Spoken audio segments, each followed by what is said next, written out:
everyone, I am T. Vibhuti Narang. Welcome to our channel Voxcov Academy.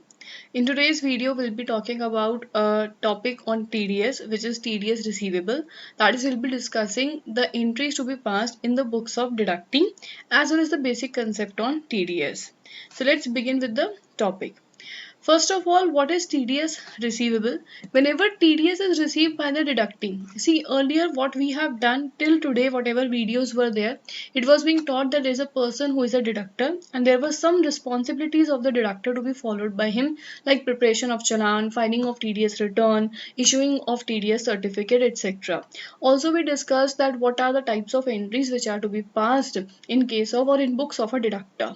But we never touched upon the topic that what will be the impact if the deductee is receiving the TDS.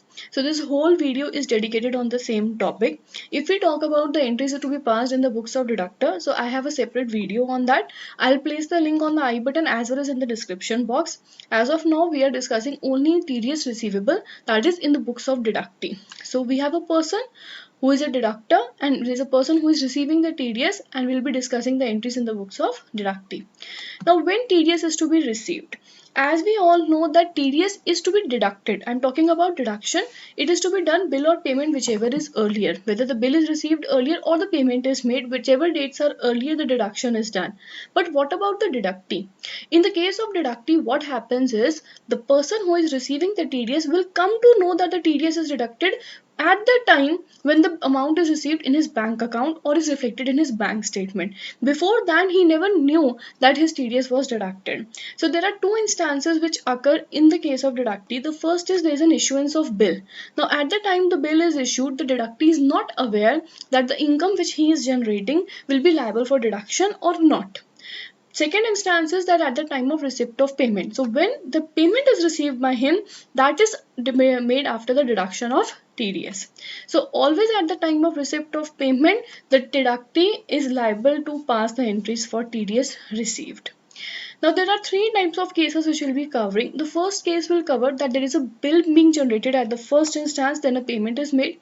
The second case will be that the payment is received in advance and then the bill is generated.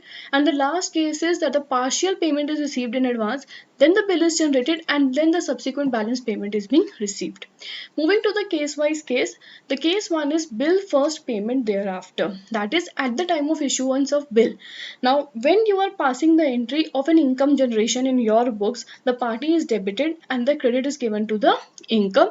For example, you are rendering any consultancy service, any professional service, any contract work, any type of rent is provided. So in your books, in the books of deductee, it is an income and income is credited and it is shown under your indirect income or direct income, whatever the case. Now when the payment is received, your bank is debited with the amount received and the party from whom the amount is received is credited.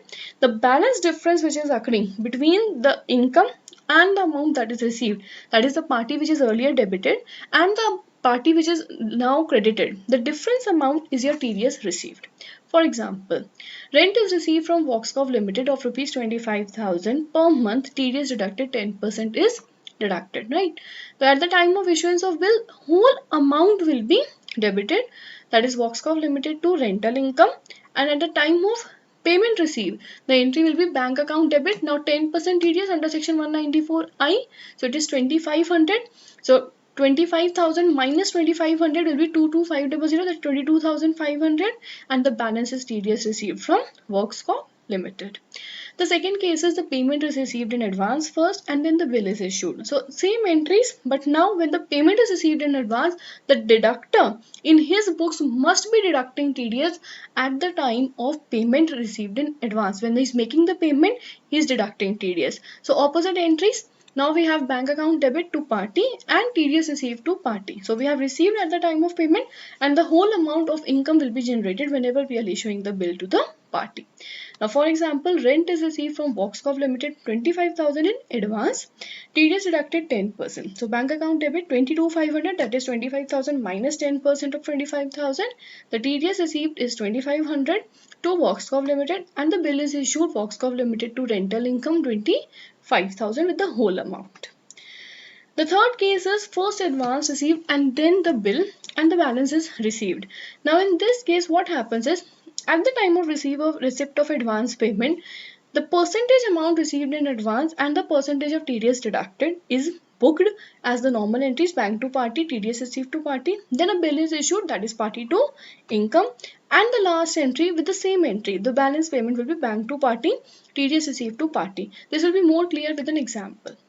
For example, rent received from Voxcov Limited 25,000 and 20% payment received in advance. So make a brief idea, 25,000 and 20%.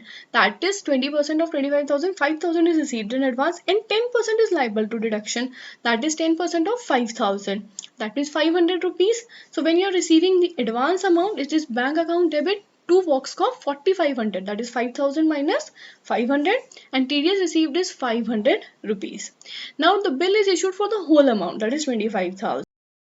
At the time of balance payment, what will happen is 5,000 is already being received. Now 22,500 minus 5,000 and the balance TDS is to be deducted. 500 we have already deducted, 2,000 is the balance to be deducted. So what we have received, bank account debit 18,000 to Voxcov, TDS received to Voxcov. So these were the basic entries that is actually to be passed in the case of a deductee. There are some year-end adjustments to be done in the case of companies when you receive a TDS, as well as in case of non-companies at the time of receipt of TDS. So we'll discuss first in the case of company SSC. Look, see, we have tax of 70,000, which was the tax being calculated as per the provisions of the Companies Act as well as Income Tax Act, and the company has received some TDS of rupees 50,000. So we have a payable amount, that is not a refund. If it had been refund, it would be in brackets. So we have a TDS amount of 50,000. In short, the company is liable to pay 70,000. It is supposed to receive 50,000 and the balance is to be paid to the government. Now what we will do in case of companies, we have to prepare a tax expense account which will be charged to P&L account, and we have to prepare a provision for tax. So this provision will be for the whole amount of tax that is liable to be paid by the company, 70,000. Now from this 70,000 provision, we have already received in our form 26A as 50,000 rupees. So we'll credit the TDS receivable amount, which is 50,000. Balance is our income tax due, which is to be paid to the government. So that is being credited. Whenever that payment is made, the entry will be income tax due account debit to bank account. Talking about case number 2, there is no tax, but there is only TDS receivable and which will be refunded after the return is filed. Now income tax refund due 50,000 to TDS receivable, normal entry, and whenever the amount of refund is received after the filing of return, the bank account will be debited with that amount to income tax refund due account. So there was no payable in this case, so no tax expense to provision for tax expense entry will be passed. Case number 3, we have a tax expense of 20,000, but we have a refund of 50,000, that is a TDS of 50,000, refund of 30,000. So we will be debiting tax expense by 20,000 to provision for tax. This provision for tax will be debited 20,000, refund due, income tax refund due will be 30,000 to TDS receivable 50,000. When the refund is received, bank account debit to income tax refund due account. This was all about companies assessing. Now if we talk about non-company assessing, like individuals. So there is again same case 1, 70,000 tax, TDS 50,000, payable or refund 20,000. Now there is no tax expense because it is not charged in case of individual. The amount of tax is not charged to P&L. It is just drawings on his behalf and that is deducted from the capital. So drawings account debit 70,000 to income tax due, that is to be paid 20,000, and the TDS receivable 50,000. Whenever the amount is paid, income tax due to bank account. Second, there is only TDS amount which is to be paid, got as refund from the department. So income tax refund due 50,000 to TDS received 50,000. Whenever the amount is received in your bank account debit to income tax refund account. The last is tax 20,000 and TDS of 50,000.